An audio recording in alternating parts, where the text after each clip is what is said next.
And back like we never left. Oh, man. Ladies and gents, from the On the Money Sports Lounge, coming to you live and in living color. It is the mega powers of podcasting here in the epicenter of Nostalgia Mania, watching some classic promos in the background right now. If you saw what we were seeing, your jaw would literally drop.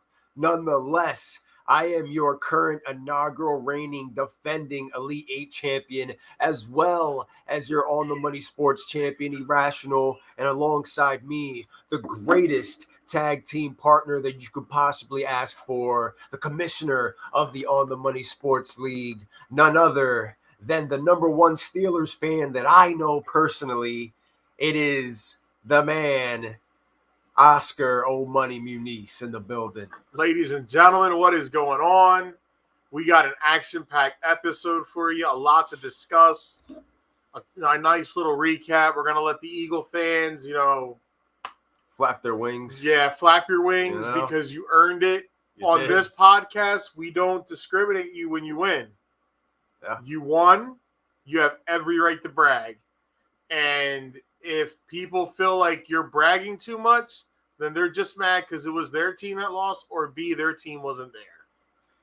The loser can never dictate how the winner gets to brag about their and how victory. To feel. Like, come on. That's what is my this? motto.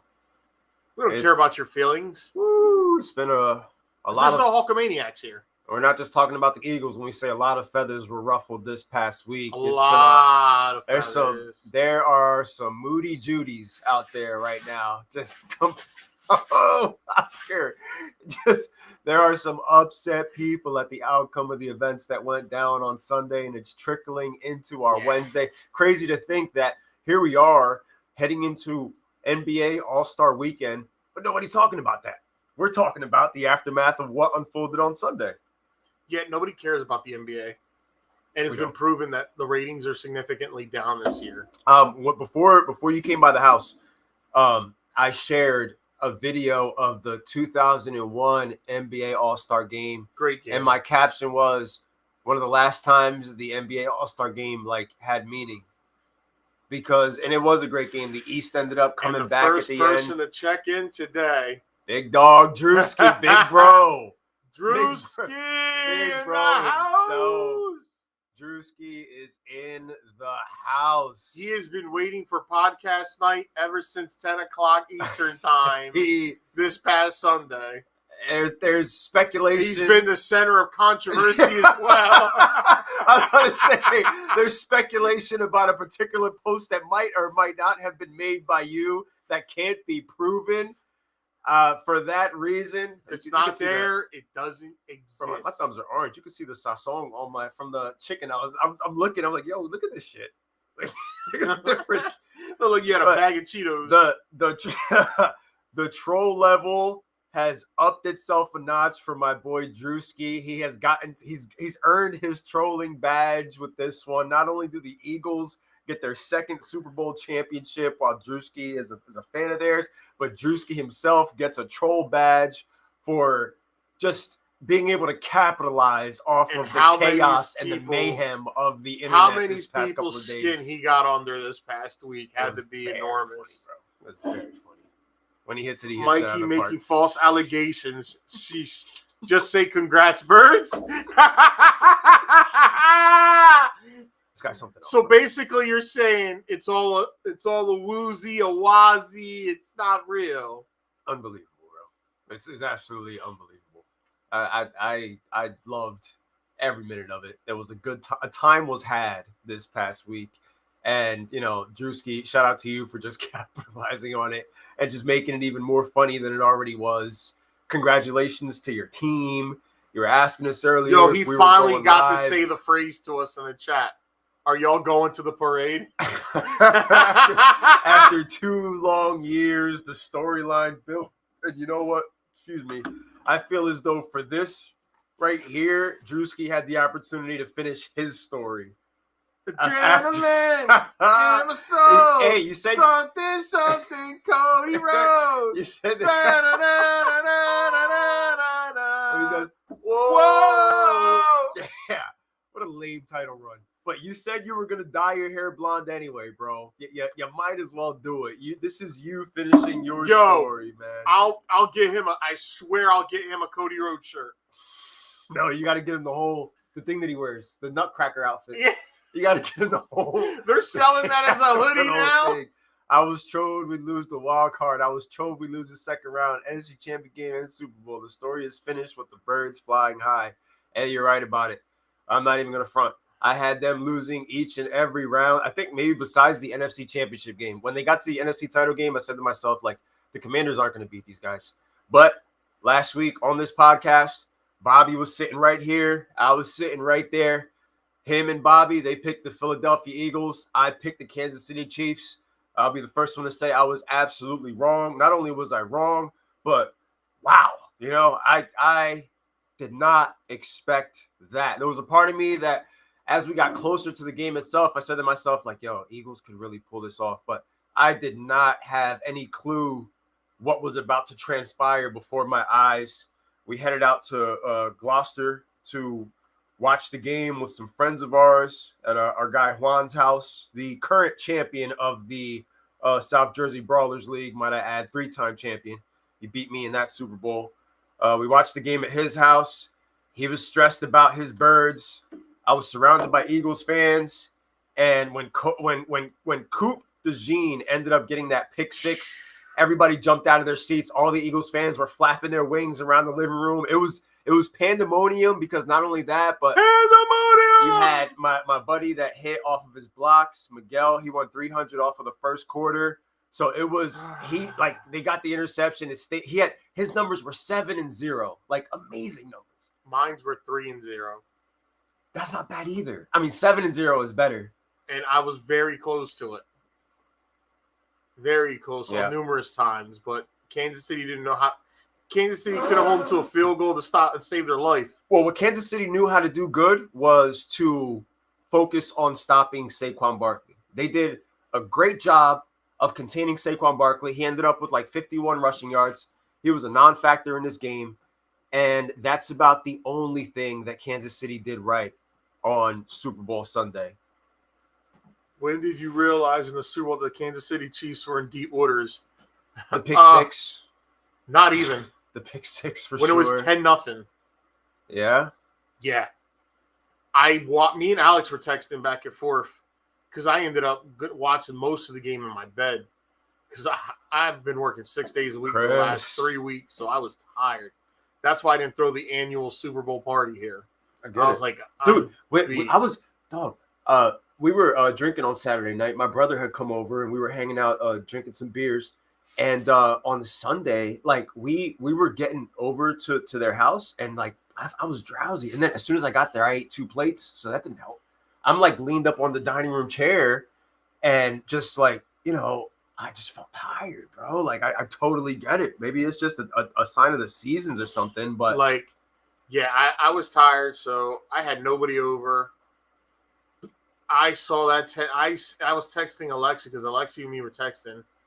And we both agreed. I was like, yo, this Eagles D-line is crazy. I was like, Patrick looks like the Tampa Bay game. And I'm saying this in the first quarter. Was this worse than the Tampa Bay game? And then I said, yo, Alex, like the time of possession is insane right now. I was like, it's 15 minutes to like 3 minutes. I got drunk for all the wrong reasons. And then Alex was like, when the pick six happened, Alex texts me, goes, bro. I said, yo. And he goes, Kansas City has to answer back on this drive. If not, this game is over. And they didn't. So Alex, at 17-0, said it's done. Alex said he watched the halftime show, and that was it. Most people tuned out after that because of the fact that it was 24-0, not because they didn't like the also, WWE Vault YouTube channel is actually a WWE ran YouTube site. Paul? I thought it was just a guy who liked wrestling like us and was just uploading mad shit. Well, the Vault is great. It's better than the network. They're giving us all the Coliseum videos now. Yeah. We didn't have that before. You couldn't find what they put on there. Why isn't that crap on the network? They put all the Royal Rumble matches, just the Royal Rumble match itself.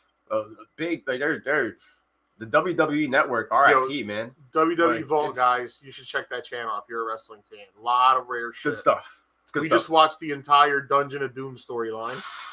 The best storyline of 1995.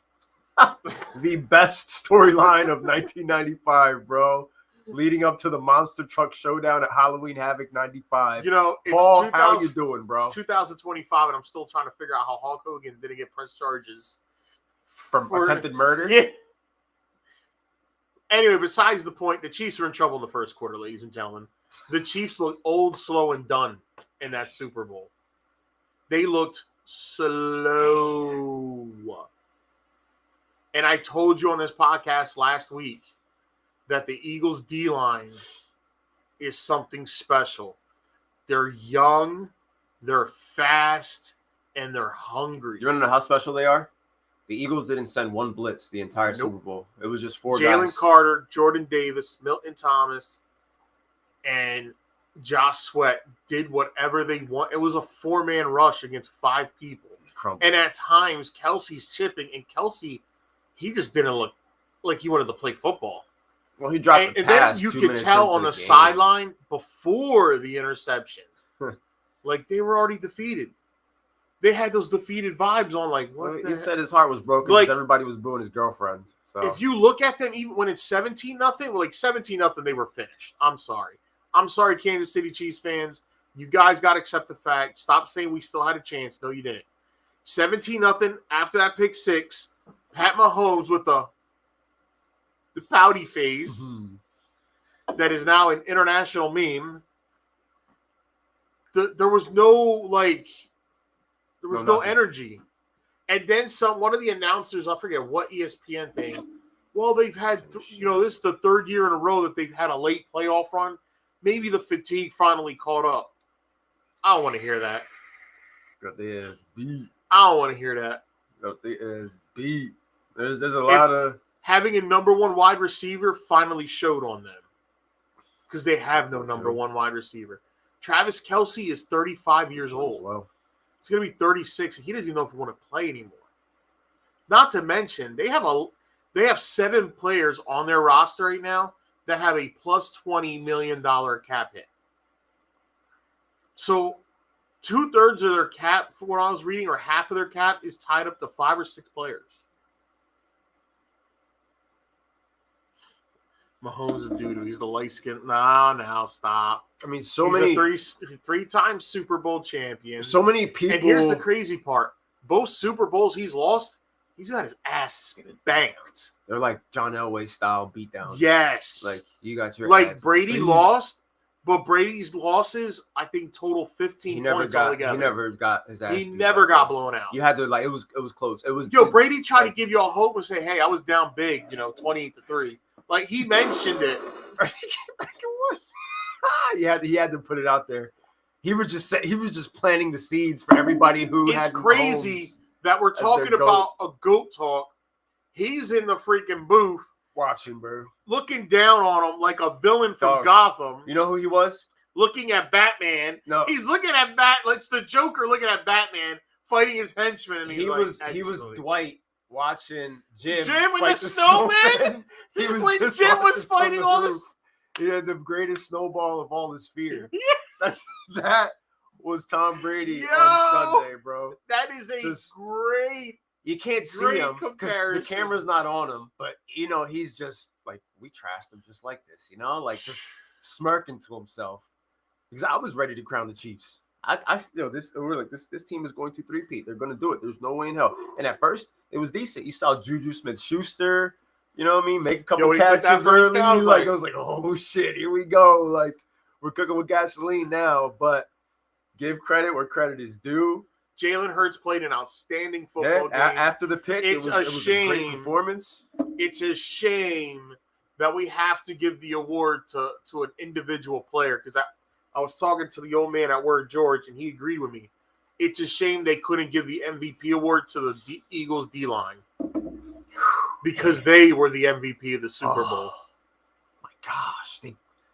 What they did was impeccable. It just got worse after the pick 6. Like, Andy Reid is one of the greatest coaches coming out of a bye week, and he was mystified. at what was going on. Dumbfounded, perplexed, bamboozled, hoodwinked, petrified. They looked like when Hulk Hogan found out that Brutus Beefcake was the man in the black mask as Starrcade 95. That was like earth-shattering type shit. That's a loss like that can resonate moving forward. You know, like how we said the Bills loss to the Chiefs in the AFC title game was massive for the Bills psyche, right? Well, what does this do for the Kansas City Chiefs psyche? There's going to be a lot of turnover. You know, you said their downfall was coming. I didn't expect it to be at the Super Bowl. I don't think they're over. I think they're still going to be Super Bowl contenders next year, but I don't think they're going to have a stranglehold on people. Like, if you're an athlete and you're a fellow AFC player, you watch this, you got to be saying to yourself, okay, so they are human. What was it from Rocky? You see, you cut him. You cut him. He's not a machine. He's a man. It's a Simpsons meme. Stop it. He's already dead. Like, it's more than just human. Like, it was like the Raiders are perennial losers, but they're not afraid of him. And the Raiders had chances to beat them. Bro. Denver beat them. Denver should have swept them. Denver wasn't ready for this moment, though. The Eagles. I know. No. That's what I mean. Ready. But Denver could have swept them when they missed the field goal. Yeah. The Chargers, are they still charging? I think they'll be okay. But I'll tell you one team they'll still beat in the playoffs, and that's the Buffalo Bills. My goodness. The Chiefs did look like the Bills. What a finale. The way the Bills looked at the end of the AFC title game is the same way the Chiefs looked at the Super Bowl. And the Eagles are going to have – listen, the Eagles are going to be competing because, in the NFC, there's two teams that automatically I think of as contenders, and that's the Philadelphia Eagles and the Detroit Lions. After that, there's other teams. This is where Hulk Hogan kills the Giant when he fell off the roof. And then he magically came back 45 minutes later. Yeah, he came back and cost him the world title. He started running. He's fleeing the scene as he got away with murder. Fleeing the scene. Absolutely incredible. At one point, the Kansas City Chiefs had won this year, went the other way, they wouldn't have even made the playoffs. That's just proof they're frauds. They won a lot of one-score games against teams that weren't capable. The Eagles also have the best turnover differential of any team. The first time you ever got to see Hogan in black, because this is 95, right? This is 95. This is when he's a year later. He's discovering his dark side. They shaved off his Manchu. Remember when on Nitro, Lex had him in the torture rack and he died, and then they shaved off the Manchu from him. Our watch along quality right now is just it's just amazing, bro. A year later, for the watch along, he's wearing black and white, and it ain't saying Hulkster on the weight belt. It's saying Hollywood. And Kadarius Toney reportedly arrested. Speaking of ex-Chiefs and Giants, we also have we got a couple of. But with the Eagles, like I was saying, it's those two teams next year. Everybody else is under them. I don't think the 49ers are going to be as good as people are trying to make them out to be. Maybe the Rams. It all depends what's going on with Stafford. Is he staying? Is he going? 49ers can get 10. The Packers. I think Jordan Love's overrated. You sure the Packers? Yeah. I think Jordan Love's overrated. Did he lose you this past year with their performance in the postseason? Bro, he stunk up the joint. Yeah. Stunk it up. The Super Bowl massacre makes you forget how many quarterbacks stunk up the joint. In reality, Matthew Stafford played the Eagles the best out of all four matchups that the Eagles went through in the playoffs. The Rams were the ones that actually had a chance to beat them. You had a few more minutes to that clock. They weren't stopping Stafford from throwing it down the field. There was a good chance something happened. That was the only game that was the only team that made it competitive for the Eagles. They had him on their heels. They definitely had him on their heels. The only team that was competitive with the Eagles. Nobody else was able to do it. Everybody else, they just whooped their ass. How do you feel about? They put belt to asses on the Packers, belt to asses on the Commanders, and they definitely put belt to ass on the Chiefs. The only team they didn't put belt to asses was the Rams. How do you feel about Dak Prescott's comments today? What's he supposed to say? Come on. Did Jerry Jones write that for him?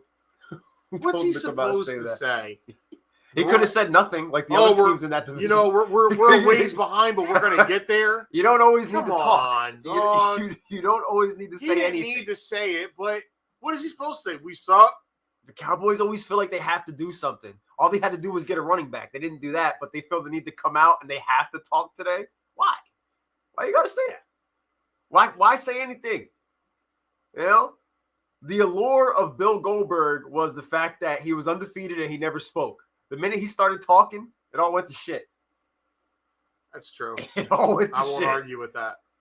No good comes from it. He didn't have to come out and say anything at all, bro. Silence and putting your nose in the books and getting to work would have been the best response to whatever you just saw, because I know it made them sick. And for you to come out and say that and be like, oh, you know, we've gotten the Eagles number the better part of most seasons. Like, after the year you guys just had and you mouthing off, we effing suck on the field when you're hurt. What do you like? Why, bro? I expect Jerry Jones to come out and say that. Maybe I think Jerry Jones. Hogan got the Taskmaster face paint on too. I forgot about this. Jerry Jones, honestly, is behind that promo from Dak Prescott. I'm not going to put the full blame on Dak. The Rams game started promising, then 2 late touchdown drives by Stafford made it a nail biter. Absolutely. Rams at least made it interesting, which is more than we can say for the other 3 They were teams. going down for the go-ahead touchdown. Yeah, damn near got it. In the snow, too. You know, a California And I'm a team. firm believer that it would have been the Rams versus the Chiefs. If the Rams got past the Eagles, I would have won 300 if that happened. The moment Detroit lost, I looked at my wife and I said, the Eagles are going to the Super Bowl. That's awesome. She goes, you don't know. She goes, tomorrow, you know, they play the Rams. You feel it. I said, the Eagles are going to the Super Bowl, babe. They may actually win it. I said it just like that to her. So you could talk to my wife, anybody. The next time y'all come here and ask her, she will tell you. I looked her dead in the eyes and said, the Eagles are going to win the Super Bowl. Because I felt it right then and there. It hit me, and I was like, oh, shit. Well, I mean, you've been picking the Eagles each and every week. They're a better team than, you know, I can't make fun of it. Listen, they whooped our ass that game. Oof. And at that point, I said, oh, shit, this team's really good. Because before that, they were beating nobodies. I mean, we were a nobody, too, as it proved we lost 5 in a row. But I looked at them, and I was like, holy shit, these guys are good. And I realized, like, yo, Detroit would have had a tough time beating them. Well, Paul says that they would have whooped Detroit's ass, too. No one's scared of the kitty cats. I think at this point in time, however, Detroit's I don't think anybody's scared of the Lions right now, the way that they went out. They're going to have to prove that they can get themselves back to that number 1 spot in the NFC side. It's going to be between them and the Eagles for the number 1 seed. I don't know, bro. Everybody's coming back healthy. They lost 6 guys that started on defense. Then the guy that they replaced, the one guy that got hurt, he got hurt. I think I'm out on the Lions, bud. I'm not. I'm out. Who am I going to cheer for? Who do we think's winning the NFC North? Jordan Love? I mean, you could win the North. I don't. Daniel Jones? Can they get to the number 1 seed again next year? Daniel Jones? Can they get to the win in the North? Like they're still going to win 13 games next year. I don't know, man. I'm talking about playoff time, though. Thank you, Chris. A healthy Lions team is different, man. Well, I mean, they're going to have to prove that they are different to get back to where they were this year. Oh, they will. The number 1 spot. Even with all those injuries, they were favored by like 11 points to beat the Now, Commanders. the next question is, are the Eagles, I know we're jumping ahead, are they going to break the curse of the NFC East, winning back-to-back East championships? Maybe not if Dak has anything to say about it, right? And now you got a Commanders team that has proven that they can go out there and win some football $100 million games. in cap space. They got money to blow, you know. Dak and them are going to try to squeeze 10 wins out of their team and make it competitive.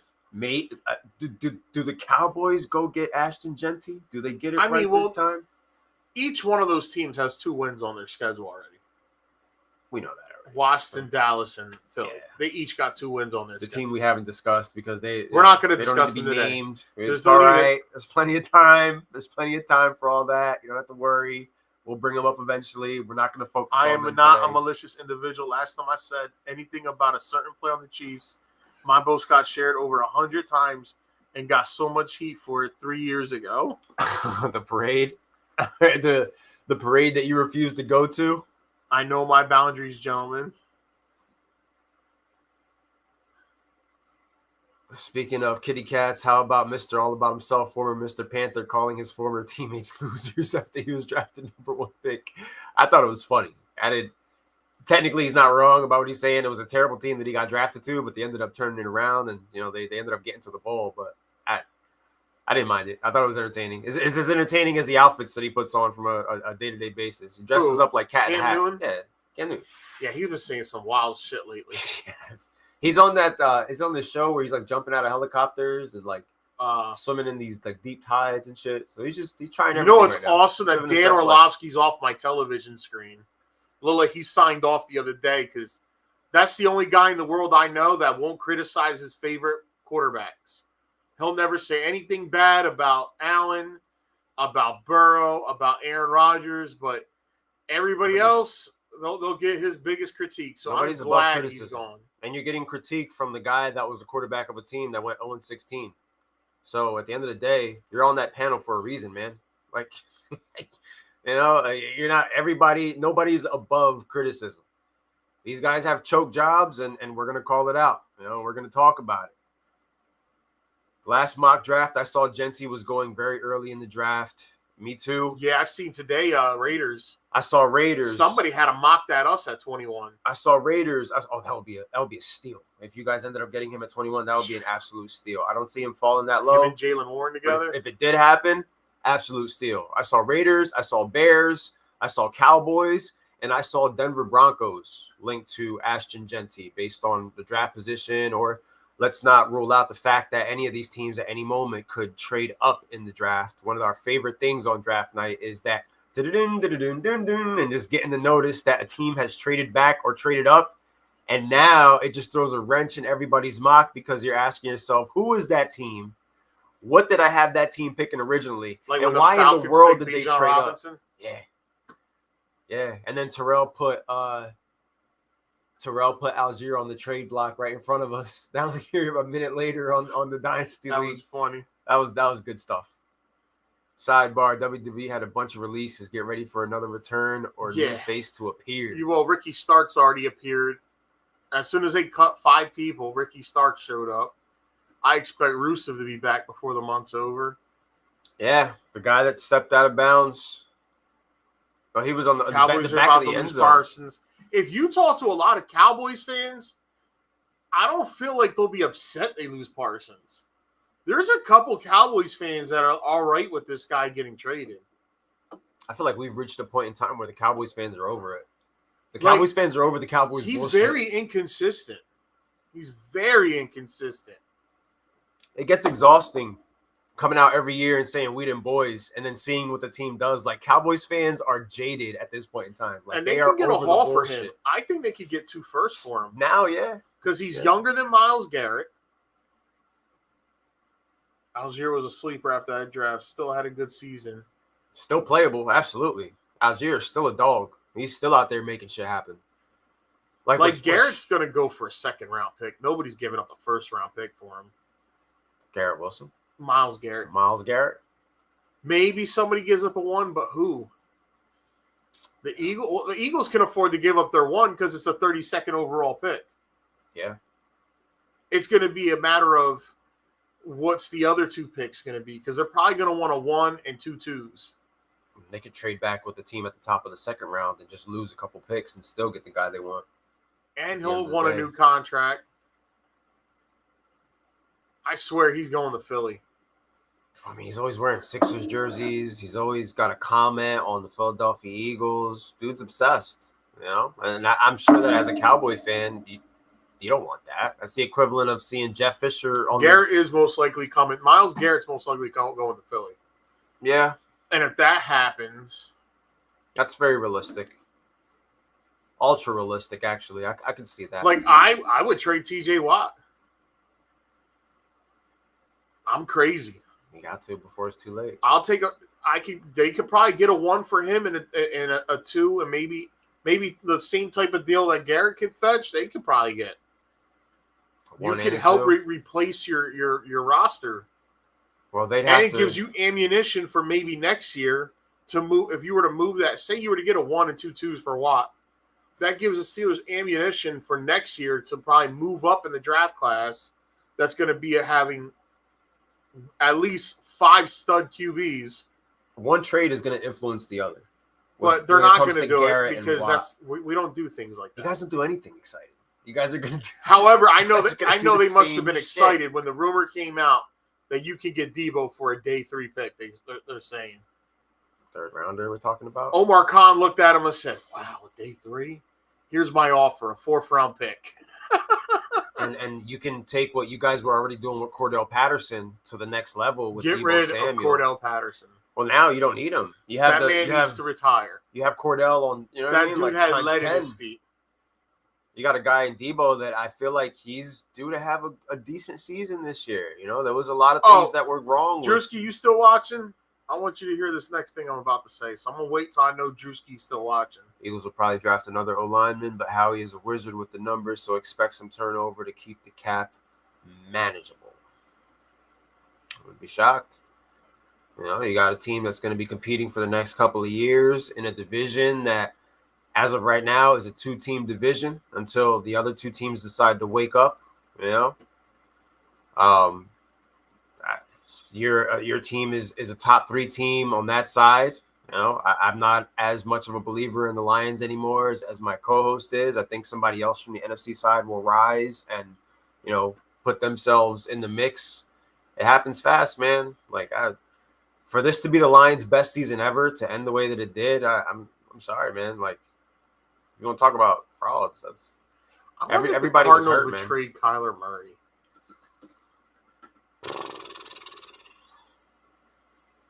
I don't know. That's something that maybe next year we could potentially discuss. I know this year there's going to be a couple quarterbacks that are going to be free agents. Not Kyler Murray, but this is the point of the podcast now that the season's over, where we start to match those faces with new places. I shared a couple of you know, pieces of information yesterday. Aaron Rodgers in a Steelers jersey, Russell Wilson in a Giants jersey, Justin Fields in a Titans jersey, like a lot of these guys. And it could all start with Sam Darnold, are going to end up getting signed somewhere else. Your prediction of Daniel Jones potentially being the starter for the Vikings next season is looking more and more realistic. And it looks like the Raiders are going to go after Sam Darnold. You don't think that they trade up? Reports. You don't see the Raiders trading up? And I was up? Reading that the Giants could go after Derek Carr if he gets cut from the Saints. Oh, it's not going to get better out there for a while. We are the 2nd youngest team by average age. But the broth is made for that soup. You got a team that's going to be contending for the next couple of years. That's just the reality. But here's one thing I don't want to put the kibosh. I'm not trying to sound like a hater or anything like that. The success of the Eagles still depends on 26. Did a lot this year. 26 is the reason the Eagles got to the Super Bowl. And I know people are going to say, no, that's not true. Jalen Hurts and the defense and all that, yada, yada, yada, yada. I mean, if you take 26 off that team, do the Eagles get that far? Guys, 26 is part of the reason why the Giants have a recent playoff win. Let's be real. That was a great year for Saquon. So the number one thing, this is what all Philly fans have to hope and pray for, that 26 does not miss time. Yeah, absolutely. Because if he misses time, that offense becomes real challenging. Just gotta hope that front four can still bring the pressure every day. You know, that's really what it comes down to. But they have a lot less problems than other teams at this point in time. You know, a lot of us will say the quarterback. 26 is very important to that team. 26 is the reason why they won. 26's numbers may not show much, but what people don't understand is the Eagles kept running the ball, and that's why that play action pass deep to Devontae Smith worked because the Chiefs were so used to them running on first and second down that the Chiefs were gearing up for another run, and then they just faked them into that deep ball. I thought Jahan Dotson had the touchdown early in the game when he scored, but his knee was down. Jalen needs to show me what he did in the last 2 games all year next season. That's another thing because he's inconsistent too. And that's why I say 26 is key. Eagles aren't going to air it out. That's not that they're going to run the ball. Look at how many runs he got for a first down himself, Jalen Hurts. Like they're going to run the ball to the ground, and if it works on you, they're going to continue to run you over, and they're going to bleed clock. They're going to have 18 play drives that result in a touchdown and take 8 minutes off the clock. And if they get you to make one mistake, we're talking about the number 1 team as far as the turnover differential is. That's the Eagles. They're going to make you make a mistake. They're going to get the ball back in good field position just like they did, and they're going to bleed the clock out some more. They're going to use their weapons eventually when the number is called upon, but we're like anybody who's been watching this team long enough knows Jalen Hurts isn't going to go out there and throw for 500 yards. That's not their game. That's not how they win games. And you get caught up playing their game, you are going to lose. We kind of saw an example of that with the Chiefs trying to play catch up on Sunday. Who do you think they go after? OC. That's a good one. I don't know, because there's a lot of guys that already got hired. So maybe Nick just calls the plays next year again. Oh man, that would be interesting. You have him call the plays. I don't know how Philly would feel about that. Well, I mean, regardless, the Eagles fan base is riding on a high right now, so they don't care about who the OC next year is going to be. They're the champions this year. They'll worry about that bridge when they get to it. However, it's going to be an interesting conversation to have because there's going to be a reaction based off of who they end up hiring. Maybe they promote somebody within the organization already. Maybe they have an outside hire.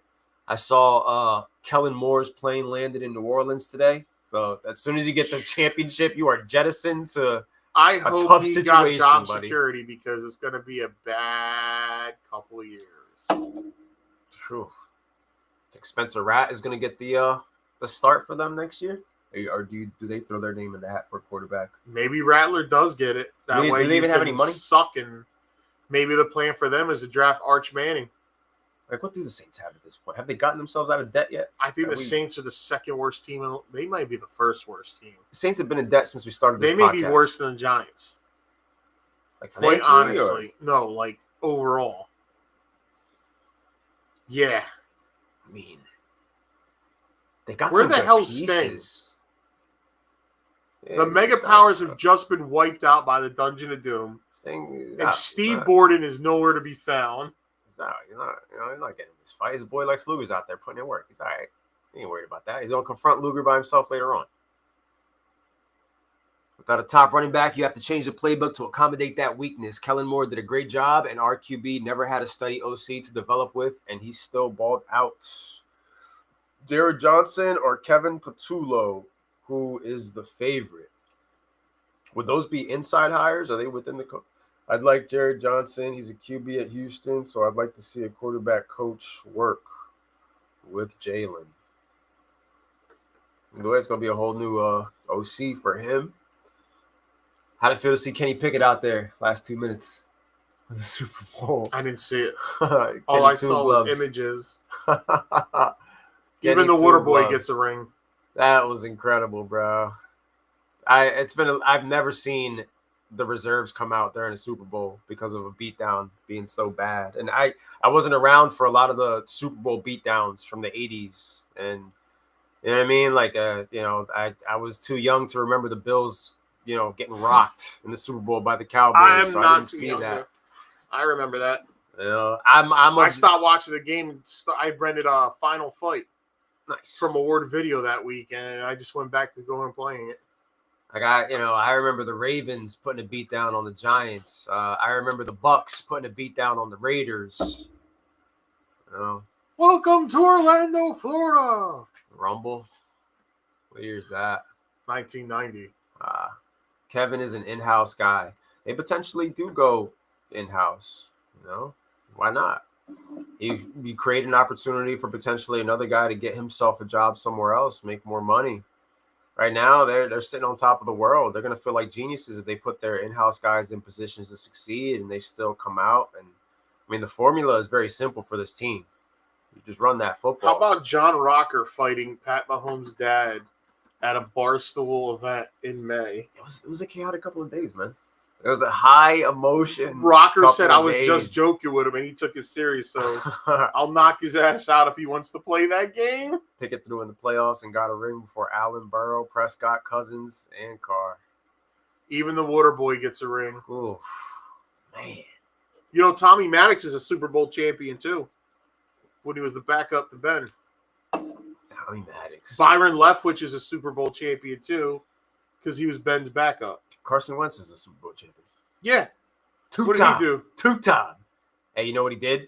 He was able to, through that trade, the Eagles were able to accommodate what the pieces that they've gotten to put this team together through Carson Wentz and being able to deal him to the moron Indianapolis Colts when they managed to do that. Absolute genius move by Philadelphia front office to unload themselves of that.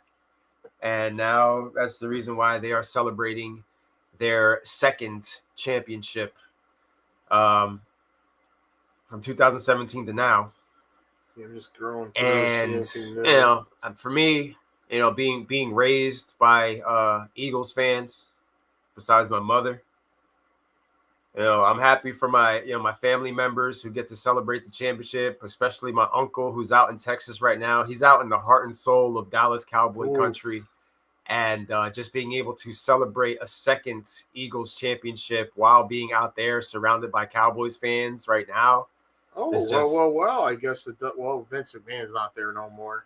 Indy are morons. Former WWE Tag Team Champions Demolition have been put in WWE's alumni page. Nice. Sparking rumors that they could be in this year's Hall of Fame. They're not in already? Nah, because they were part of the 20 wrestlers that sued them for concussions and all that. And you know how Vince gets. He gets offended. They really did have concussions, bro. That's not my job. Like, they really did have concussions. They were making that shit up. The Colts are crap, and they will be crap for years to come. It doesn't really sound like it's getting any better out there because now they're not going to have the insurance of Joe Flacco out there. They are going to give Anthony Richardson another opportunity next season as the starter, which when you think about it, they're not paying Anthony Richardson right now. They're paying him peanuts. He's still on his rookie contract. It's no different than us having Will Levis start next year. You have him out there. You have a quarterback for free, and you are not obligated to pay him after the year was done. So, get ready for more Anthony Richardson. If this helps anybody, it's Jonathan Taylor. You know what I mean? So look for another strong year from JT as long as he's healthy, as long as his foot is okay. Because it seems like at this point in time, the only thing that the Colts can do right is to feed JT. And JT basically does the rest with it. RIP to, Michael Pittman and his fantasy value, his stock plummets because now you've got a quarterback that's going to have like 13 attempts passing, who's just going to try to run it the rest of the time. And, not so much different than with the situation with the Cowboys and Jerry Jones. The Colts have a guy in Jim Irsay who controls all the shots and is just, clearly off the sauce and doesn't. It's bad when Pat McAfee, a guy who actually played for the organization as your punter, is ready to just give up on his, a season ticket holder is ready to not be willing to pay the money or go to the games to watch this catastrophe of a football team. Oscar better pre-order his Rodgers jersey. Oh. Who said that? Oh, man. You're not going to watch? You're not going to watch? I'll focus on my fantasy football team. This will be the first year that I've known you where you are willing to check out on the Pittsburgh Steelers. You don't like them that much? Nope. I think he's an hallucinogenic jackass. Looking for this one thing. The rumor mill is a buzzing. The problem is you guys are stingy too. So he's very affordable right now. He's never been more affordable. The price on him it can't be high at this point. Who's to say he even wants to play? 1 year rental. I think he does. He came back to New Jersey with the intentions of coming back to play, and the Jets. Well, I read that the Jets said he could. They would keep him. You can't be on the Pat McAfee show. You can't be on the Pat McAfee. That's crazy. That's a crazy stipulation. Nobody likes Pat. Or maybe they learned from their brothers, the Giants, that being on TV isn't the best idea. We don't need to be on the camera. We don't need you on camera. We don't want to be on camera. Don't be talking about us. You promise, right? Can you get a promise that you're going to get us to match your offer? Oh, my God. These people are still employed. These people are still employed making executive decisions. He's going to check out. Then they will go 5-2, and he will be back in. So here we go. Here's some important off-season dates for you guys. February 18th, teams can begin using franchise tags on their players. February 23rd to March 3rd is the NFL Scouting Combine. March 4th is your deadline for franchise tags. March 10th, glorious March 10th, free agency begins. April 7th, OTAs. April 24th to 26th is the draft. And mid-July is the training camp. So there are your dates. I've never been more excited for the draft. But it's already coming. It's cooking, man. In less than a month, we're going to have free agency. Bovado is saying that the Chargers have the best odds to acquire Davante Adams. I thought you were going to say T. Higgins. I was like, ooh. Because I was watching something on TV at work. I mean, at work, the volume's off. But they're talking about potentially T. Higgins, his future, the fact that Joe Burrow came out and said that he's willing to kick the can down the road for as far as his contract goes. The Brady approach in order to keep things together out there for as long as they can. However, money talks and bullshit walks. And you've got teams like the New England Patriots who are going to be loaded this offseason when it comes to cash. And it's going to be a question of what does T. Higgins want? Did anybody ever think of that? Do you think T. Higgins wants to keep playing number 2 Chiefs. to Jamar Chase? You see the clip on the internet? Chiefs respond quickly with their first touchdown of the Super Bowl. The score was 34-0 at the time. But that's what the clip on YouTube reads. Somebody put, "We got to make this the new Chris Paul meme." Very delusional. Very, very delusional. And this is the last year of Jamar Chase's deal we're coming up on. So, how are you going to make it all work? How are you going to make it all fit? Joe said, I'll just redo my deal. That's not how this works, bro. That means your money's going to get kicked down. Jamar Chase ain't talking about redoing a deal. That's just you talking about it. You don't speak for everybody else. You don't speak for a football team that the defensive side of that football team got completely exposed, and left you hung out to dry because you guys were scoring 45 points a week and your defense was allowing 50 points a week potentially. So the Macho King. I think as far as matching faces with places as of right now, I could see T. Higgins in a Patriots jersey next year, bro. They got the money. They got the quarterback. Things don't look as murky and ugly out there anymore. They have a good situation going on out there, a new head coaching hiring, a guy who in the right position with the right tools can win you some football games. And Mike Vrabel going back to his old stomping grounds, a defense that I think is going to be better. You still got running backs. Drake May could potentially come out and have himself the breakout season that a lot of people think that he's going to have. The smart marks on the internet say he's the guy to go grab in dynasty leagues. You were able to acquire him through a trade. I felt like that was a great move for you and your team, your young squad. I could see T in a Patriots jersey. It'll be sickening for Cincinnati Bengals fans to think that he's going to be helping the Patriots get back to prominence, but money talks and bullshit walks. I've heard what Joe Burrow has said. I haven't heard shit about T. Higgins. And I know that Jamar Chase's contract is coming up. You got Trey Hendrickson and those guys talking about they'll do whatever to help Cincinnati, even if I'm not on the team. Whatever I can help the Bengals do, even if I'm not here anymore. Whatever. At the end of the day, does T. Higgins want to continue to play second fiddle to Jamar Chase? Or does he want to go out there and get that number 1 wide receiver money? We're not that far off from guys like Davante Adams and them getting paid So that wide receiver market is still at that number is still there for those wide receivers to go get their bag. Look at what Brandon Ayuk just got. You know? Still plenty of time for wide receivers to get paid. And I say of all the wide receivers in the game that are available, T. Higgins has to be number one for this season. Anyway, you know? He's going to get the money he wants. It's going to be who pays him. Teams that got money. I know I ain't going to pay him the Saints because they ain't got no money. It's a bidding war. You can throw the Commanders in that mix, over 100,000 in cap space to play with. There's a couple teams. I got a good feeling about the Patriots. I think that they've become for the first time in a long time, they've become an interesting destination I still could for see players. AJ Brown getting traded as a shocker. One of those shock dealt trades that nobody expected. Paul is saying NFC probably West or South. Ayuk got to be kicking himself in the ass because I think the Niners hit their peak. I mean, next year he'll be their wide receiver one. They've already allowed Deebo Samuel to find himself a trade partner for this offseason. So as of right now, it's looking like Brandon Ayuk. It's looking like Ricky Pearsall, and it's looking like Jennings are going to be your three and wide of course receivers. George Kittle, who is technically ain't the getting wide any receiver. younger. He ain't no spring chicken. Yeah. He ain't no spring chicken. CMC, I don't know if he's back from Germany yet. You know, you already know how that story goes. Yeah. But on top of that, I don't see the 49ers going out and drafting themselves a wide receiver. They're going to build through the trenches. It's what they do. 49ers are going to go get themselves a lineman. 49ers got like 22 people that are unrestricted free agents.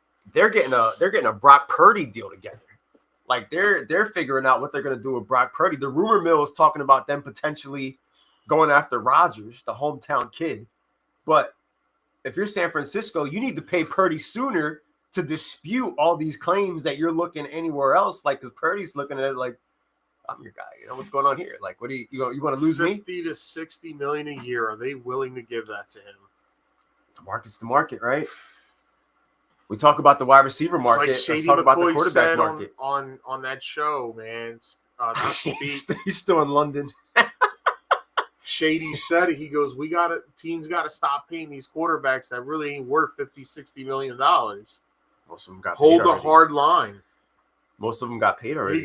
He said, how could anybody sit there and say Trevor Lawrence deserves to make what Patrick Mahomes and them make?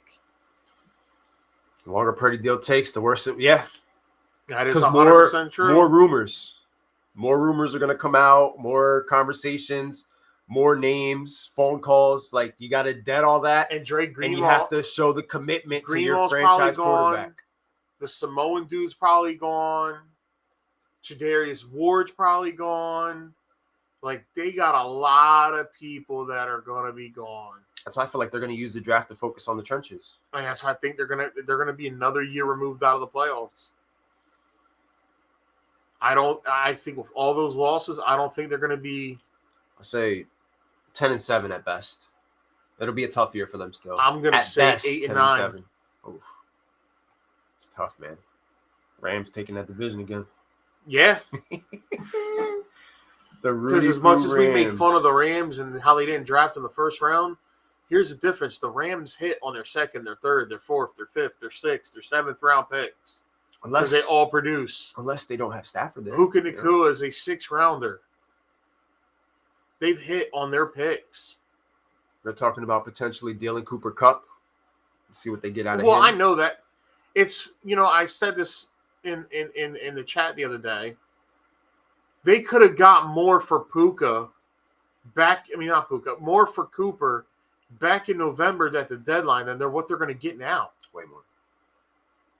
Bret Hart in the all pink. It's crazy to see. He only busted that out for special occasions. It's crazy to see the dramatic drop off as far as a player's value. At this point in time, I think maybe Debo holds a little bit more value than Cooper Kupp, or maybe they're just they're in the same part of the swimming pool at this point in time, which is why a trade between the two teams would make sense. But why would you guys do that? How are you getting better by trading for somebody who's of that similar value? You want more. You have to leave your windows down so they don't smash. Well, it is a felony. Breaking in. It is a felony again, shoplifting. So maybe that can help. I don't know. Stafford is being linked to a lot of teams. Your team is one of them that he's being linked to. My team is one that he's being linked to. His team, like, as I'm saying, all these conversations are happening, and a lot of it is fodder. When has anybody eliminated anybody in the Royal Rumble like that? Like a lot, they're just buying time, bro. They got to be in there for a long time. They're working until But look how Brett's the real eliminations happen. Holding Mach back, but make it look like he's trying to throw him out. It's part of the match, bro. They can't even do their moveset. There's too many people in the ring. What do you expect? But yeah, Stafford is getting linked to so many teams that I feel like it's highly likely that he ends up actually going to one of those teams that he's linked to.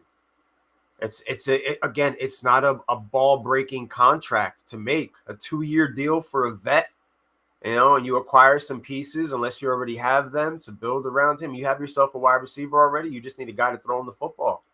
Matthew Stafford is a deal that is not going to break the bank for any franchise out there who has the ability to actually go and get him. He'll cost a lot less than Brock Purdy will. Stafford in New York is madness. He's not going to a place with zero O-line. You can roll out a couple teams at that point. Maybe he stays in LA as of right now. I don't see him. They haven't given him any new type of deal or anything, or has come out and said he's going to be our guy for next year. A lot of times when you want to squash rumors, you come out from the jump and you make certain comments. You come out and you say certain things that show like, let's squash this right now, here today.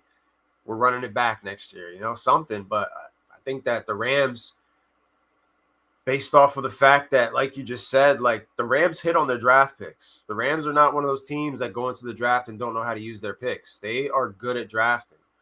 They could sign themselves a free agent quarterback as well. Like there is life after Stafford. Maybe Sam Darnold. Like we don't really know. Like I kind of see Darnold going between Browns and Raiders at this point in time, but we truly don't know because so many teams need the same thing this year, which is why I'm so much looking forward to this year's draft.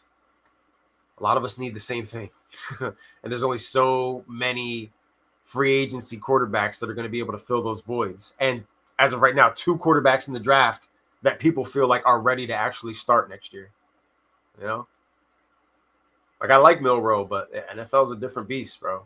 You get thrown to the wolves, and sometimes you don't come out the other side the same way. When we lost Thomas, it all went downhill. But that's become an all too common theme. Oh, man. Thomas has missed a lot of time in the last 2 years, especially after getting paid. Giants just and it sucks because he's he's an all-pro left tackle. Give us your 3rd overall pick.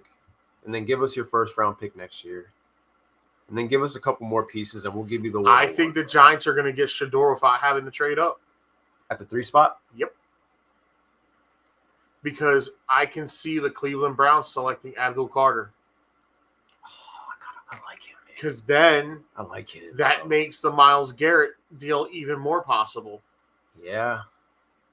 Because then if they get a 1 from him, they can get back in the 1st round and make more selections. Yeah. Is that an official pick for the O Money 2025 mock? I think Abdul Carter to the Cleveland Browns. Cam Ward, Abdul Carter, and Shador go 1, 2, 3.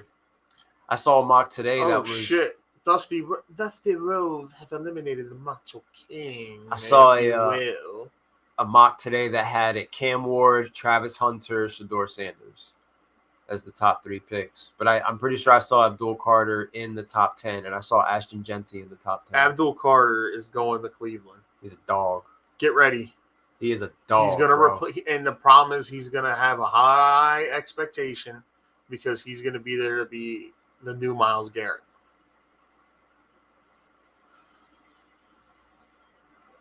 Oh,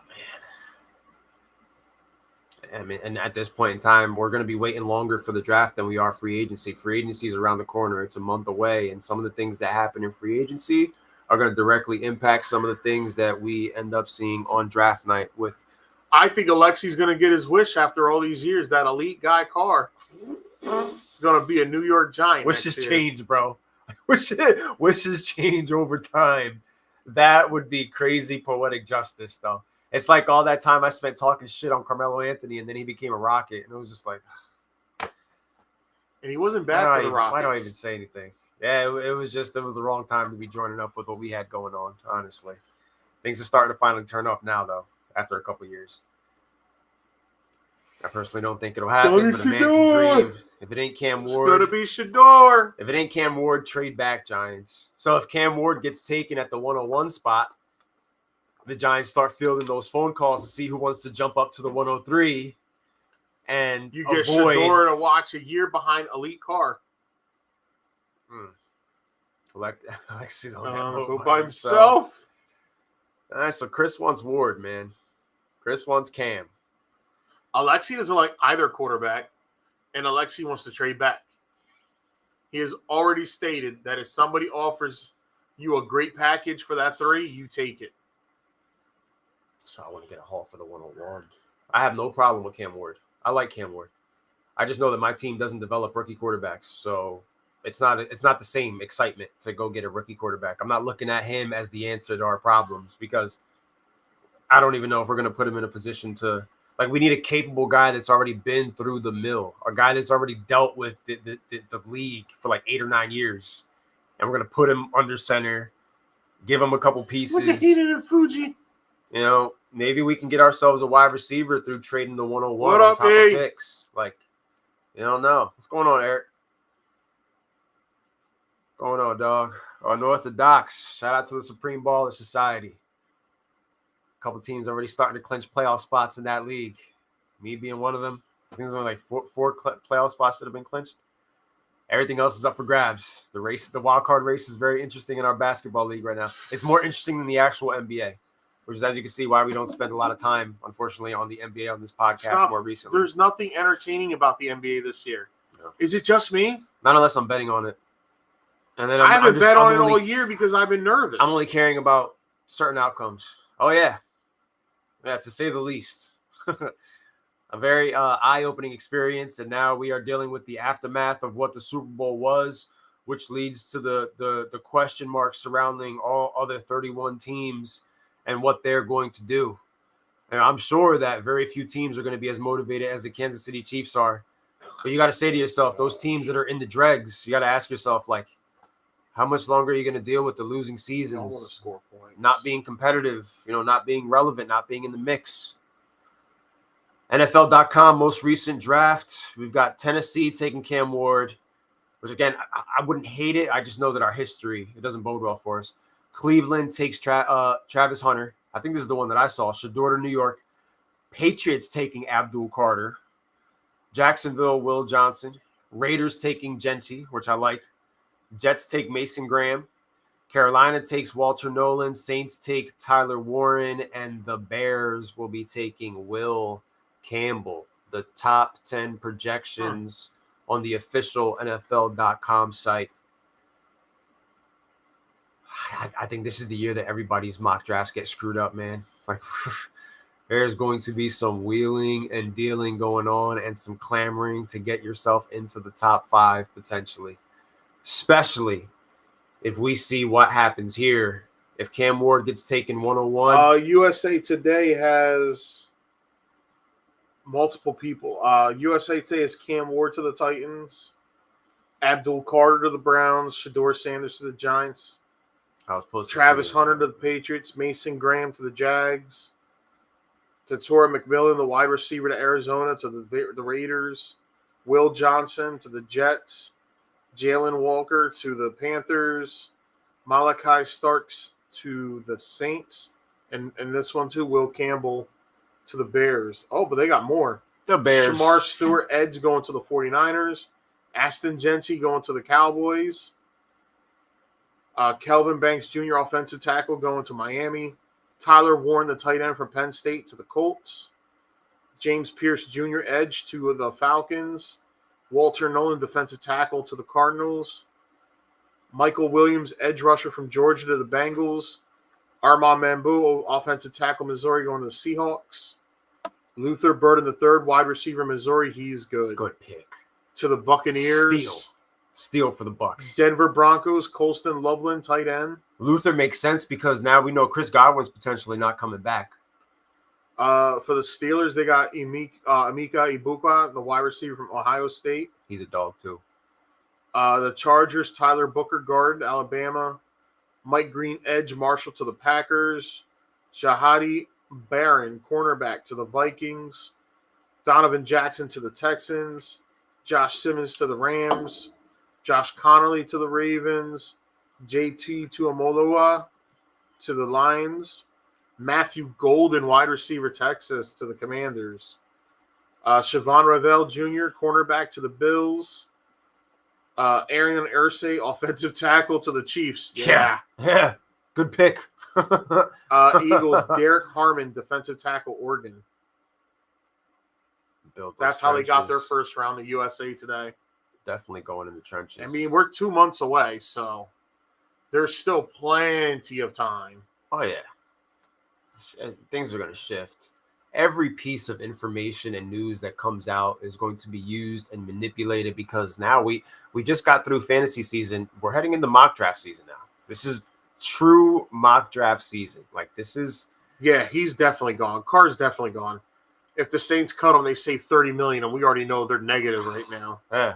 Now you'll only be negative $30 million in debt if you cut him. Drain Greenlaw is also expected to leave the 49ers this offseason. Is that the one who quit on them on the field? I don't know. I think it was somebody else. His Greenlaw's backup, was it, maybe? Devontae Adams has said he's open to the San Francisco 49ers if he's released. All that might change once free agency begins. Myles Garrett is willing to rework his contract to move on from Cleveland to make it happen. Those are those tough front office conversations that are happening right now. Do we put all our chips into free agency and go after some of these vets? Or do we put all our chips into the rookies? Says the Broncos are an intriguing team. ESPN also reports that the Steelers have major interest in Debo. Last year at the draft, they thought they had a trade for Debo. And at the last minute, John Lynch got cold feet. I need to see who your quarterback is going to be next year before I can get hyped about James Cook wants an extension at $15 million per season. I'm ready for football season to begin. Basketball. Bengals Jermaine Pratt has requested a trade from the team. Here's what I was telling you earlier. The Kansas City Chiefs have 5 players that carry the majority of the team's cap space. Patrick Mahomes, $66.2 million. Deserved. Chris Jones, $34.8 million. Jawan Taylor, $27.3 million. Joe Thuney, $26.9. Travis Kelce, $19.8. Not worth it. So that's not worth it. He's contemplating retirement. $150. You're getting $170 million out of a $250 million cap. Definitely baseball season, but you know we do talk football all year round on this pod. I could see Jameis Winston going to. Is that your next lock, Paul? Paul Taylor saying Jameis Winston to one of the New York teams. He's calling it right now. Is that a Paul? The lock? New York Jets have interest in Atlanta Falcons quarterback Kirk Cousins. That makes sense for them too. That makes a lot of sense for the Jets to if anybody's willing to still pay him, it'll be the New York Football Jets. I'm surprised I didn't even think about that. The fighting little Jimmies are back, baby. Yeah, in a couple of days, I'm going to have everything finalized. I'm going to have a draft date finalized. I'm just waiting on a couple of people to get word back to me. Steelers safety. So that I know if this is going to be a 10-man league or a 12-man league. But we're locked in, buddy. Don't worry. I'm working on it. Deshaun Elliott of the Steelers on Aaron Rodgers. Leave his ass at the retirement home. I don't want to deal with that. I don't want that. I saw the pictures of him in a Titans jersey. We already have enough problems as it is. We don't need that. We don't need that on top of everything else. Do I want to sign a veteran quarterback over drafting? Yes. And like I said earlier, the Vikings are expected to re-sign Daniel Jones if Sam Darnold leaves. Drew said he ain't getting Strider first round. Maybe he'll be in the second round there for you. Never say never. What if you potentially end up with the 10th overall pick and you're making back-to-back picks and Strider's just staring at you there? You know, the injury that happened last year was crazy. It was a mishap, a misfortune. You know, but what if he's ready to go out there and be like, Drewski, I'm sorry. I want to be part of this team again. Give me another shot, and I'll make it right this time. That is not your NFL lock. All right, just checking. J-Mo to the Giants would be fun, man. Because, yeah, their offensive line kind of stinks, but Jameis Winston is known to just make creative and interesting things happen wherever he goes. Wherever Jameis Winston goes, the wide receivers benefit. Malik Neighbors is a superior talent at his position. So I'd be very intrigued to see what Malik Neighbors and Theo Johnson and those young cats would be able to do if they had a guy like Jameis Winston who is not going to overthink it. He's not going to stress about it. He's going to go out there and he's going to throw that rock. And he don't care, bro. He's going to throw a pick. He's going to throw another one. He will. Because eventually he's going to get it down the field. He's going to get you 300 yards. He's going to get you 4 touchdowns and 3 picks. That's just, we know what he can do. We saw what he could do. Cleveland Browns offense looked dead in the water, and then he showed up, and all of a sudden Jerry Jeudy and Cedric Tillman and these Njoku, they're becoming household names for fantasy after just being dormant most of the year. Drew said he's open to second chances. Yeah, never say never, bro. Strider's had now what? Basically 2 years off, so his arm should be good to go for this year. And I think the Atlanta Braves make a strong comeback to put themselves back into contention as far as the National League goes, because this past year was like a slap in the face to them. So I don't see them going out like that. They have a lot of pride. They like to win. You know what I mean? They might not always finish the story, but they're damn sure. I'm with you, Terrell, on that. I think Jones would look like everything Giants fans said he would look like with the pieces there. There's pieces there. Imagine. It's not like the team's full of bums. T.J. Hawkinson, Justin Jefferson, Jordan Addison. You know, are they going to keep Aaron Jones? Are they going to draft a running back? They got a good offensive line. I think the Vikings draft a running back. And I think that running back gets a shot there. That team's good enough. Like, I could see him having good numbers with that. I could see him having a Sam Darnold-like year. Like, if the Vikings had a more explosive running back that they could work with, it makes that offense even more dangerous. If the quarterback had a more explosive running back. Aaron Jones was solid this year. He was. We're talking about explosive. I didn't think Aaron Jones was going to have over 1,000 yards this year. He had a good year. He had a solid year. I thought when the Packers let him go, it was like, all right, they knew it was time. Like, we're talking about a running back heavy draft. I feel bad for whoever signs him this offseason because I don't think he's going to be good next year. I'm hearing Broncos. I don't think he's going to be good next year.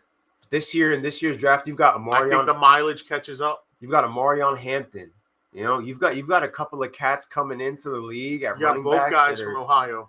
Yeah, like the Vikings are going to have an opportunity to get their guy, Quinshon Judkins.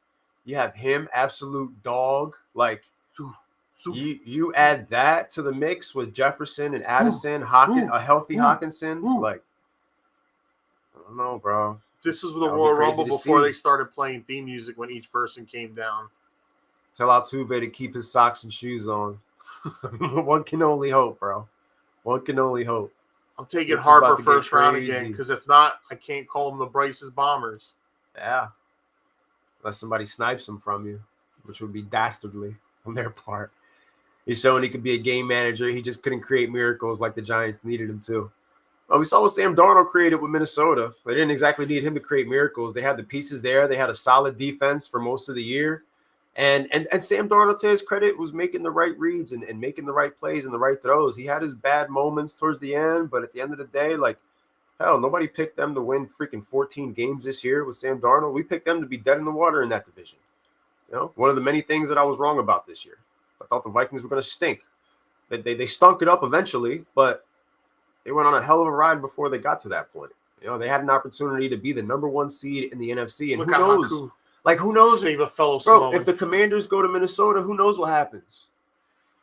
Maybe the Commanders beat them too, but who knows, bro? Like, you know, the matchups, you know, they were healthier than the Lions were. Darnold showed his true self too, though, at the end of the season. I saw the ghosts. That playoff game and that final play, they were bad.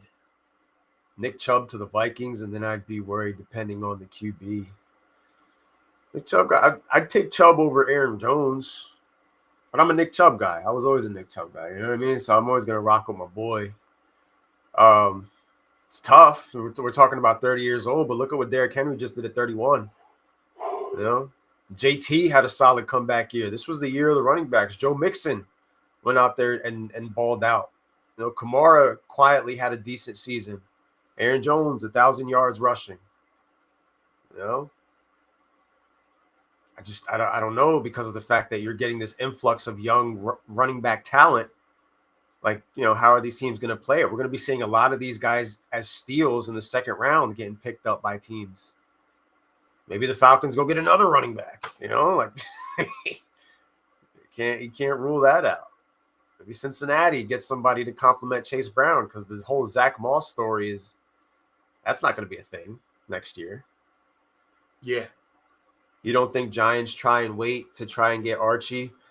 If that's their long game plan, then we can rule out Shedeur Sanders, which would make it interesting, which kind of fits what Chris is thinking. If they're not able to land Cam Ward, you trade back and potentially go after something else. Maybe, build in the trenches, get yourself somebody for the offensive line.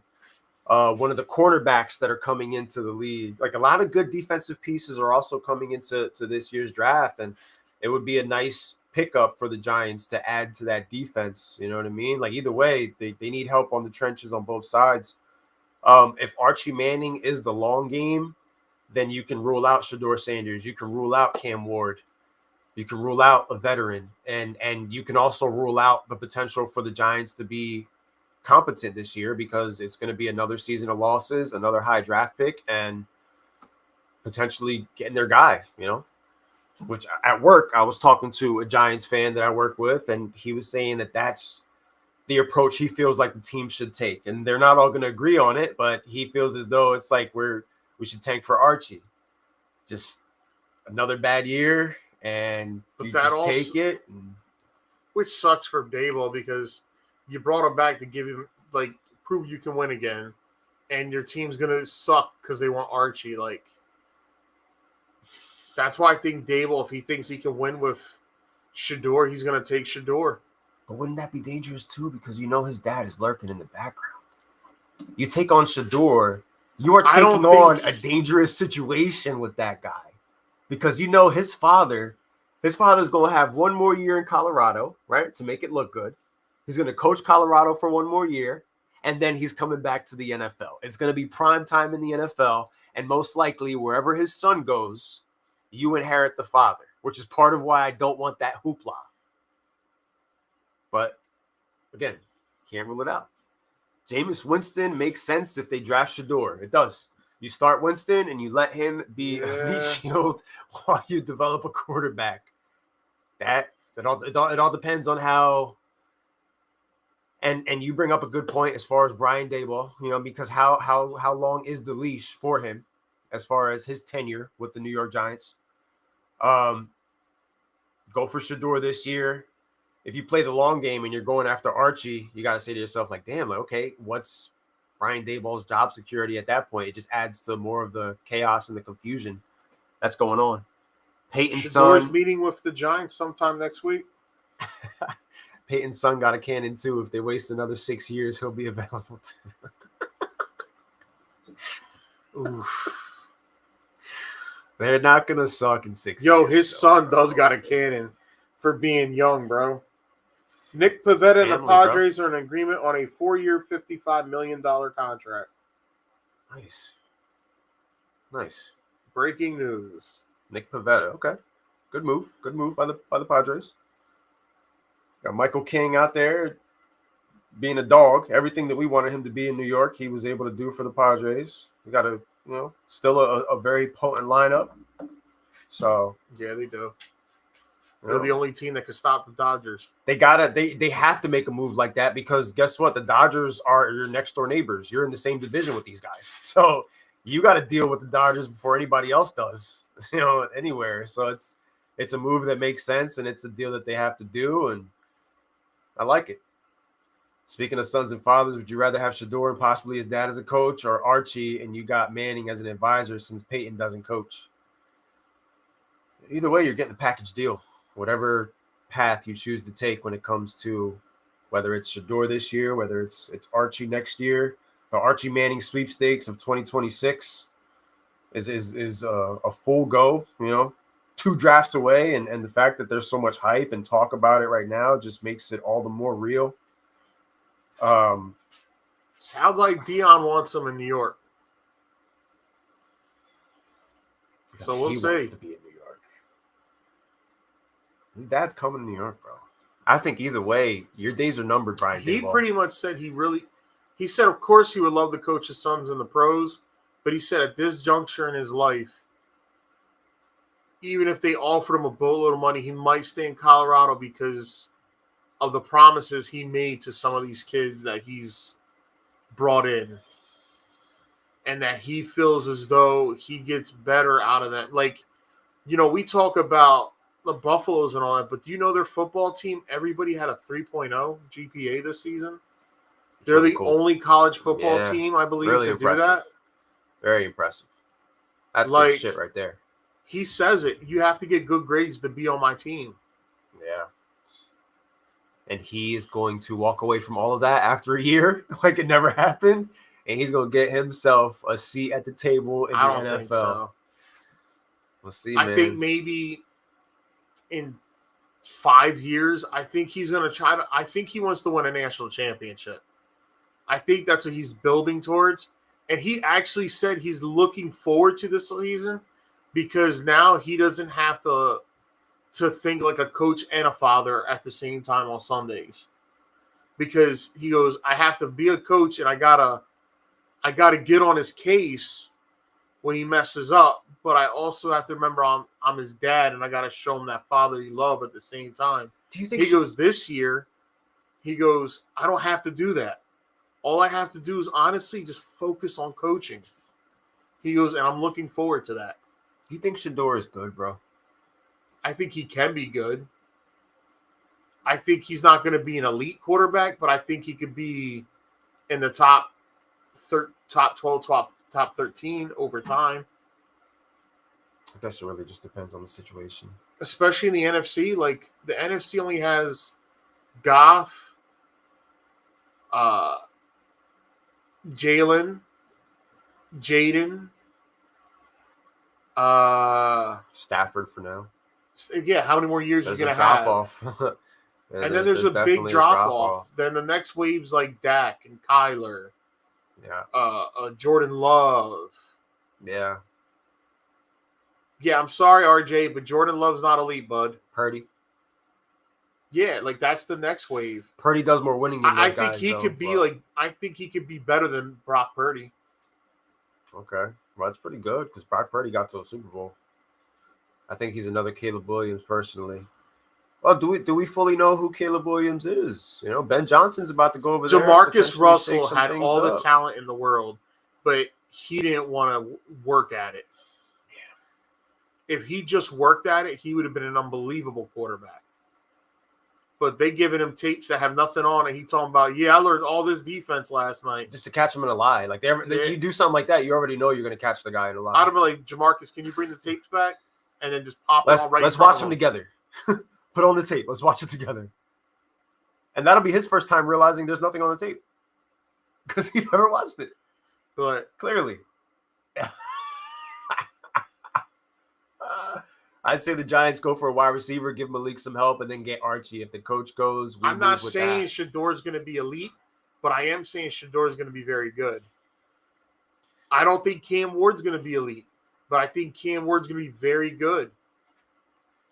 Sink or swim, Cam Ward, because you're starting, buddy. Cam Ward ain't getting drafted to sit behind anybody. I look at Jackson Dart as a dark horse quarterback in this draft. Like Milroe.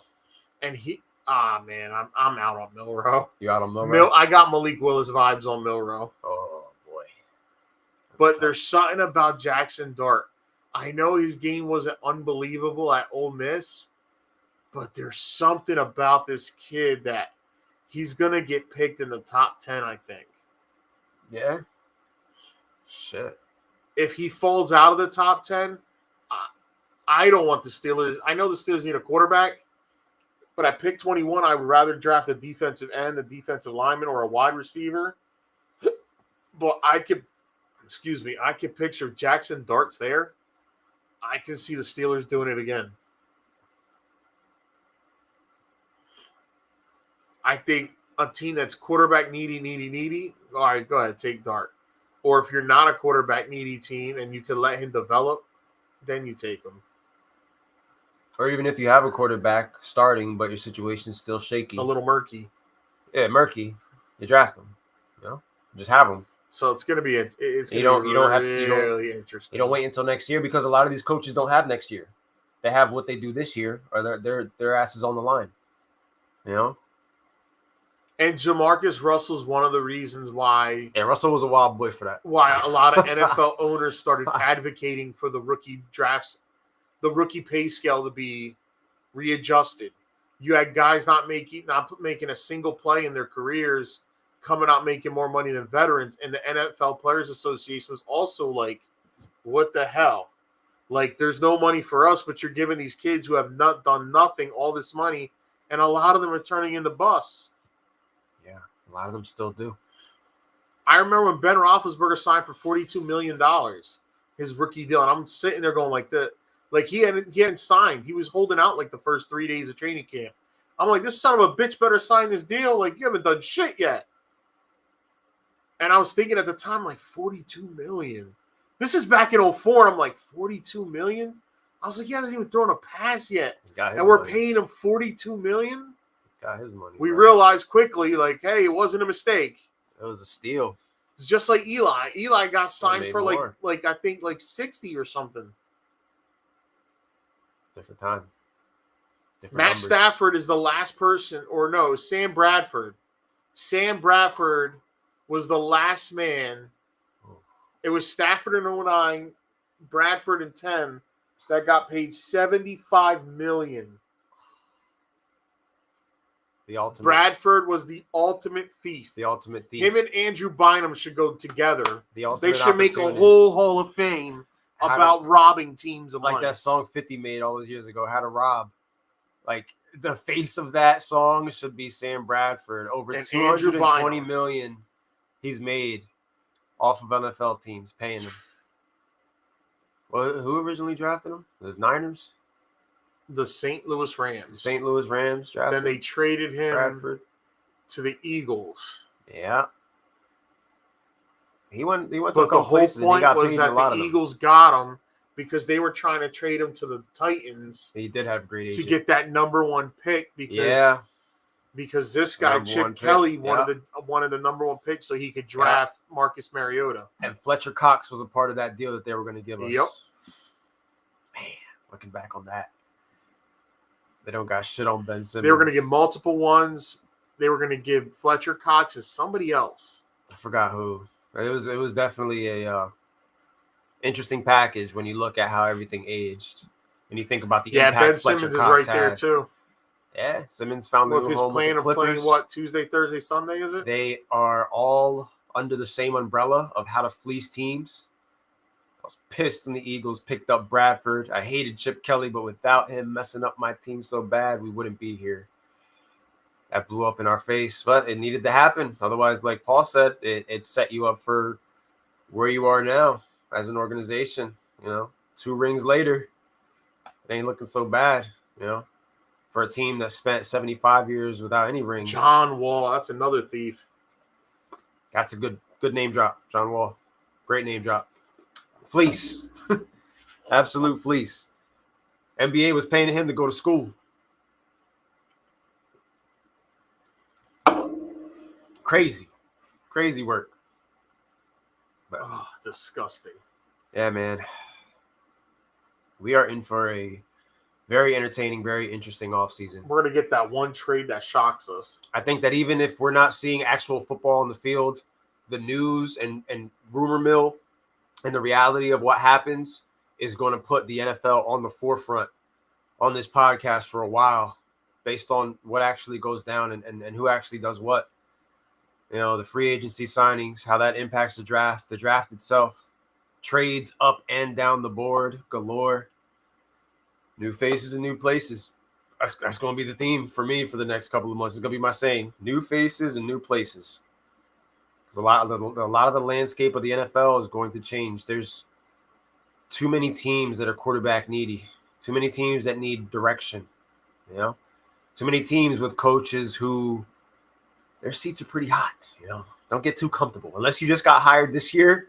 And even so, it's like don't get too comfortable because Change is a coming. Who is parade bound? Are you going on Friday? How many of y'all are going to the parade, Birds fans? Just be careful Who's gonna out be there. Yeah, please. No sliding down poles. Yeah, we'll talk to strangers. Just go in groups. Go in a If you pack get if drunk, you can. Go in a pack. Take public transportation out there. Don't be For drinking real. and driving. So that parade's gonna be crazy. This is going to be one of those times where I tell you, act like you've been there before. If you drink, don't drive. If you drive, don't drink. Yep. Yeah. That's all I ask. Yeah. That's where I was going.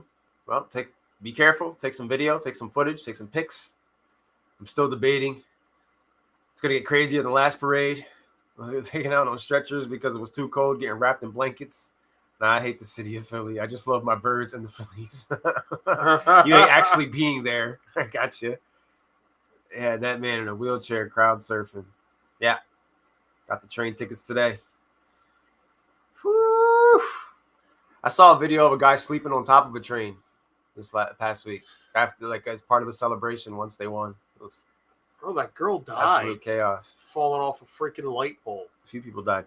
Why? That young kid that fell off when they beat the Rams, he died. There's no need.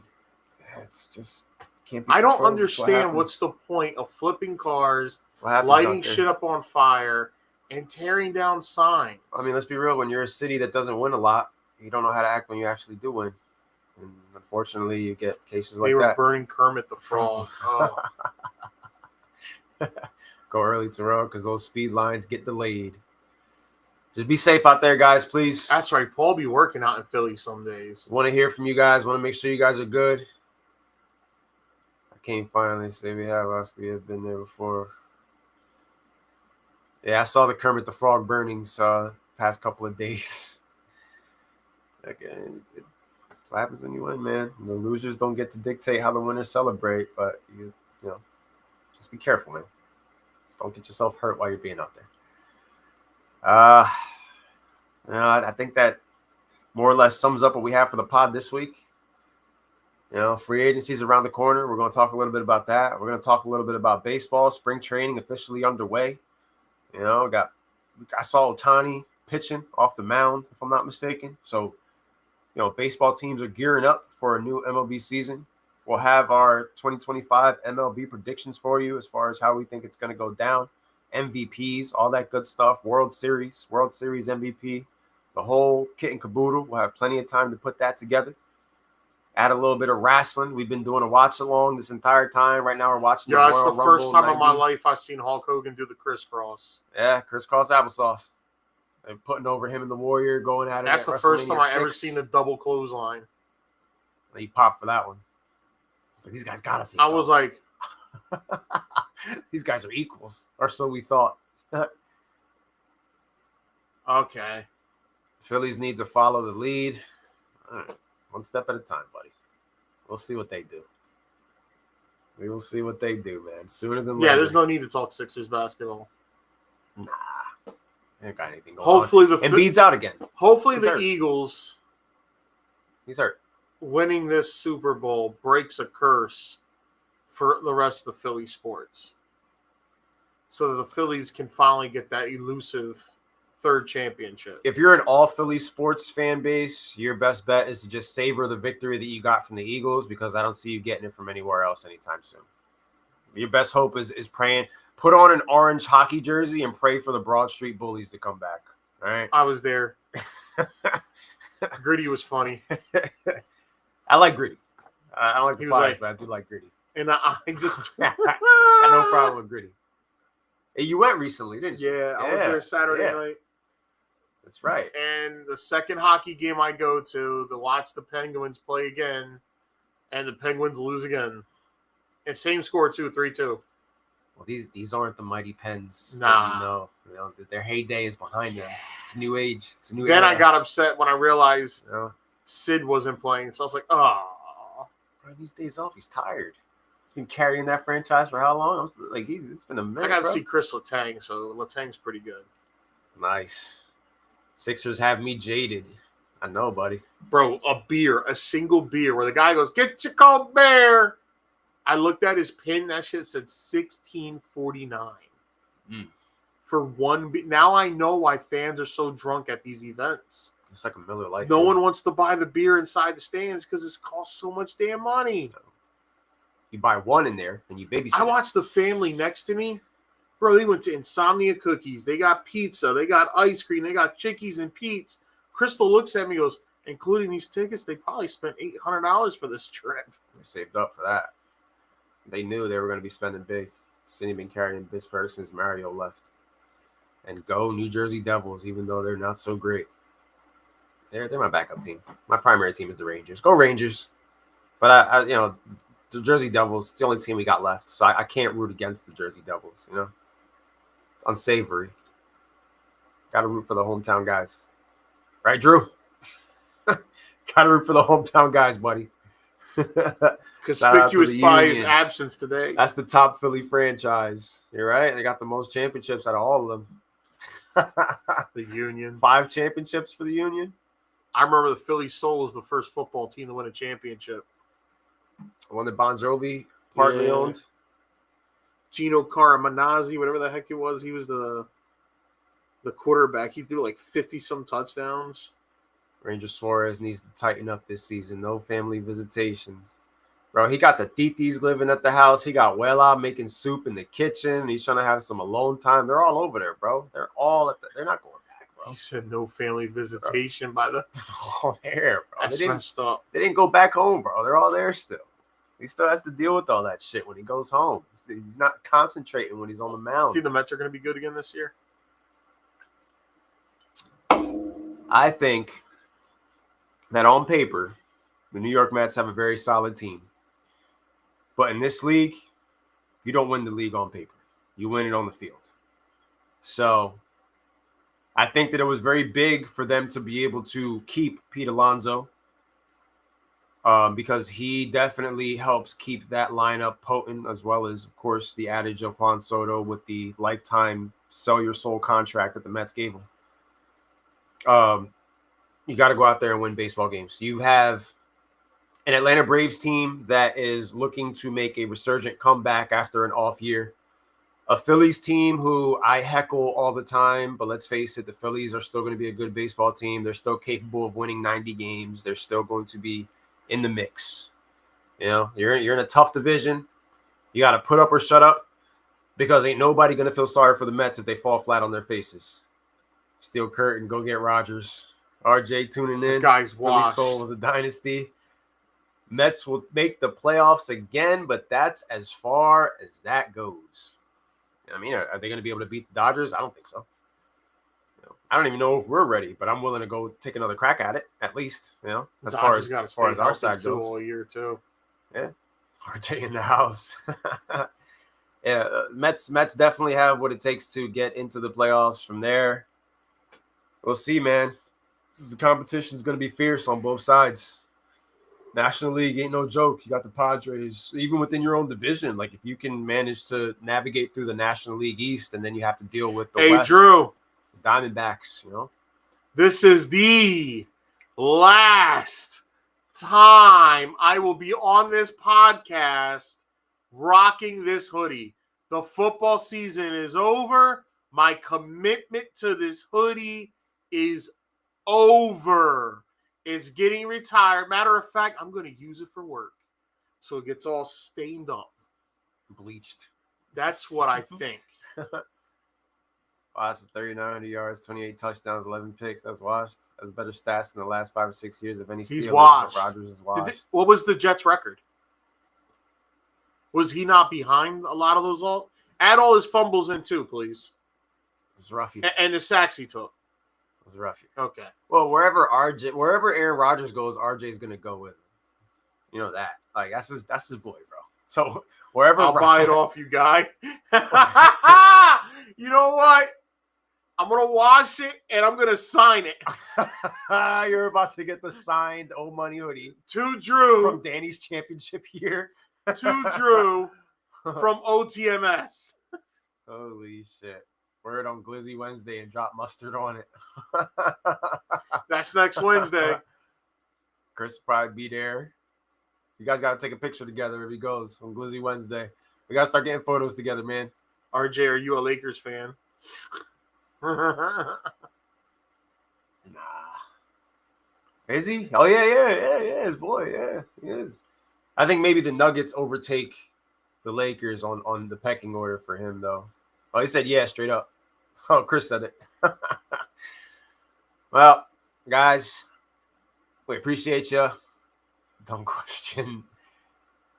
Great podcast tonight. Great feedback. I think we've just scratched the surface of what is going to be a crazy conversation as far as what free agency holds for us in the NFL. The Eagles have been able to finish their story, but as far as the NFL goes, the saga continues with the rest of our football teams and what awaits us. You just get a trade or something? Brooklyn beat Philly. The Nets beat the Sixers. Ugh. Congrats to them. Sixers don't know when Joel Embiid's coming back. What else is new? Well, Maxey didn't play today, so you know they didn't have a shot. Can't wait for my signed hoodie. Yeah, appreciate you, bro. I got you. I'm gonna wash it, sign it. I'm going in my shrine. Have a good night, Paul. Thanks for the feedback. Thanks for everything. Jersey swap. Yeah. With the pictures. Well, he gives you the Sixers socks. You give him the On the Money Sports hoodie. There you go. Give him the Sixers socks. Well, any parting words? Well, we got to find something new to do on Sundays, guys. Yeah. Other than that, I'm looking forward to baseball season. I'll probably be using my time to catch up on TV shows, some wrestling, just doing little things around the house because from now till September, my Sundays now belong to my wife. It's fair trade. So I'll be wearing ball and chain. So Paul George with a whopping 2 points tonight. Great leadership. Great signing, guys. Absolutely great signing. So until next week, guys, we are your news source. We are On the Money Sports. And the Kelly Green hoodies are over with. So, ladies and gentlemen, with that, let's get ready for 2025 NFL Season 5. 6, 7 months away? Yeah. The countdown begins. And in 1 month, we'll be watching who's signing where. Peace. The road to free agency, baby. Be safe. Next stop.